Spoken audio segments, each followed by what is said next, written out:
ওদের তো দিল্লি আছে, আপনাদের তো সেই ঠিকানাও নাই। এবার আপনাদেরকে লন্ডনে যাওয়ার সুযোগ দেওয়া হবে না এবং আপনাদের জন্য একটি ফয়সালা হবে, সেটা হলো বঙ্গোপসাগর। বানাতে চান সেই সুযোগ কিন্তু আমরা আপনাকে দিব না। যথেষ্ট ধৈর্য ধারণ আমরা করতেছি। এবার কিন্তু আমরা একবারই নামবো। ওদের তো দিল্লি আছে, আপনাদের তো সেই ঠিকানাও নাই।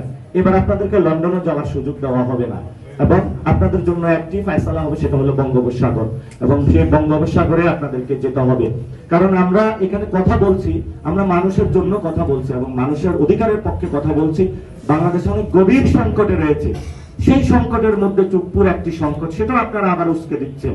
আপনাদের 200 সিট আল্লাহ দিয়েছে, যেভাবে আপনারা গিয়েছেন ইঞ্জিনিয়ারিং করে, এখন আপনারা চাইলে কিন্তু অভিশংসন করতে পারেন। আপনারা একটা ফাও কাজে হলো এই সংসদটাকে একটা অকার্যকর সংসদের দিকে আপনারা নিয়ে যাচ্ছেন। সংসদে কনসেনসাস কমিশন, এখানে অনেক আলেম ওলামা ছিলেন, ওনারা অনেক সুন্দর বক্তব্য রেখেছেন এবং সেখানে আমরা একটা সমাধান করেছিলাম, সেটাও আপনারা বাস্তবায়ন করছেন না। আপার হাউজও বাস্তবায়ন করছেন না। তো দেশটা আপনারা কোথায়, কোন জায়গায় নিয়ে যাচ্ছেন?